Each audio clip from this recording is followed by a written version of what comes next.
It's the 80/20 Movie Show with Pat Himes and Gary Smith.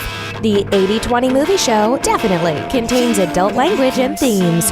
Our boys look at the world of movies, old and new, based on a score of 80% or higher from Rotten Tomatoes, with an occasional movie scored 20% thrown in to keep them honest. Contrary to popular belief, they don't always agree, but they're always interesting. Now here are Pat Himes and Gary Smith. All right, Pat. Stories of the week, Gary. Mike Tobin said he would be on, even though he's not on, to comment on these. I've got, I believe, two sister-in-laws on right now. Yeah. But Tobin's supposed to be on here. He had some things to say. I put out we're recording. He can talk about it when he comes on for Striking Distance, which is the movie he requested a while back, which is coming up in like 2 weeks. This is from ProjectCasting.com. It's a couple months old, but I'm starting to believe this. According to a new report by Film LA, 17 feature films shot in Georgia in 2016 is making Atlanta the place to be to start filming stuff. As you know, when they film movies on location, the state and the city, they give them all these tax breaks, stuff like that, causing jobs. But apparently Atlanta is growing. We know Tyler Perry has a studio out there. Guardians of the Galaxy was filmed out there. A lot of films are being filmed out there. Yeah, I believe Walking Dead is out there. There's another real big one that's headquartered out there. Well, Atlanta is critically acclaimed, obviously. MacGyver is filmed out there, the show, yeah. So good. So a lot of times, I think it was Louisiana there for a while, had a big share, and New Mexico. Yeah. Because every time we watch a movie, I'm like, that looks like Colorado. We find out, it's because it's northern New Mexico. Yeah. Well, so. Vancouver too. A lot of shows are filmed in Vancouver as well. Yeah, they have been, but I think they're shifting because, like you said, Georgia was giving out a ton of credits, and I assume they're going to keep doing it because they've got all this work going out there. Yeah. So.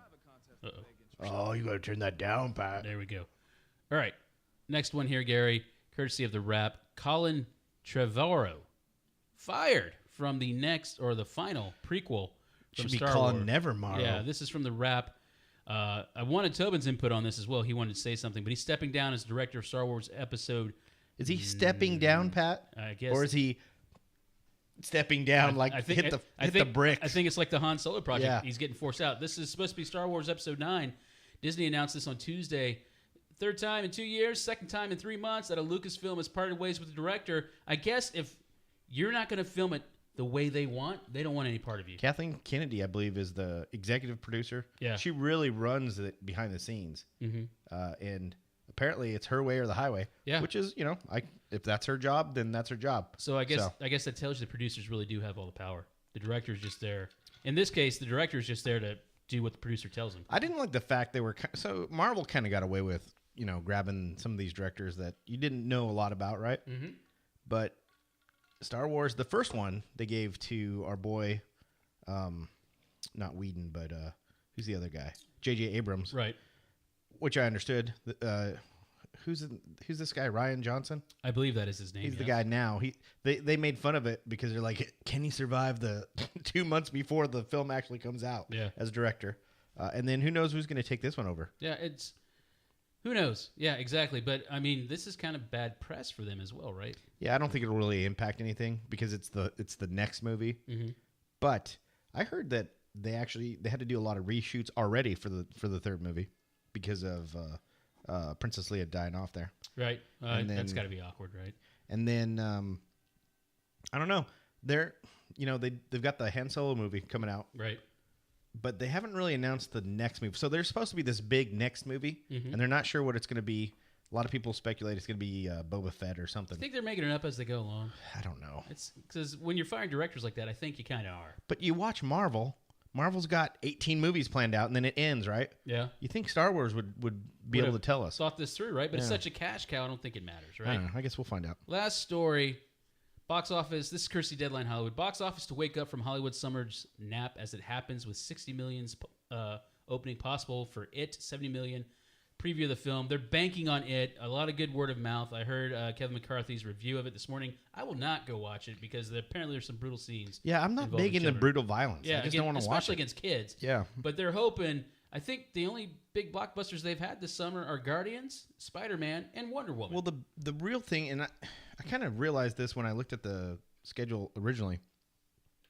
August. I looked at August. I was like, there's nothing coming out in August that you would consider a tentpole release, right? Right. And that's what's happened. The box office has been crushed. Baroque's office. Baroque's office. Hitman's Bodyguard. That's been like the top movie for 3 weeks in a row. Pat. Yeah, I mean they are in a What are rut, and it's not even making that much money. But move a movie into that area. They said what was the big one last year? That's a great question. It seems like such a long time. I can't remember. It wasn't Guardians. It was something else that came out last year. And they were like, oh, yeah, it makes a lot of sense that they released this movie then because it made a ton of money.